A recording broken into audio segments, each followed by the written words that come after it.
পাঁচ লক্ষ কণ্ঠে গীতা পাঠের সাথে রাজনীতির কোনো সম্পর্ক নেই। আর ওই মসজিদ বানানোর সঙ্গে রাজনীতির কোনো সম্পর্ক নেই। যারা মসজিদ বানাচ্ছেন ওখানে মসজিদে যাবেন, তারা তাদের ক্রিয়াকর্ম করবেন।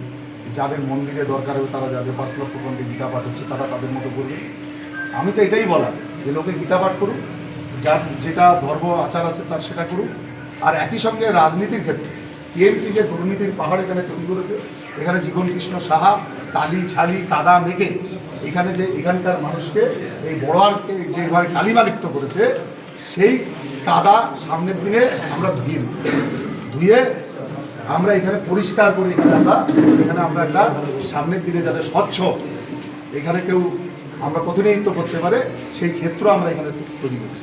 আমরা এখানে টিএমসিকে সরিয়ে যাতে পশ্চিমবাংলায় যাতে ভারতীয় জনতা পার্টির সরকার হয় সেই বাতাবরণ তৈরি করবার জন্য এখানকার মানুষ যে আবেদন জানিয়েছে আমাদের কাছে যোগ দিতে চায় বলে আমরা তাদেরকে সামিল করবার জন্য এখানে গীতা পাঠ বলুন অন্য কিছু বলুন, তার কোনো বিষয়ে আমাদের সঙ্গে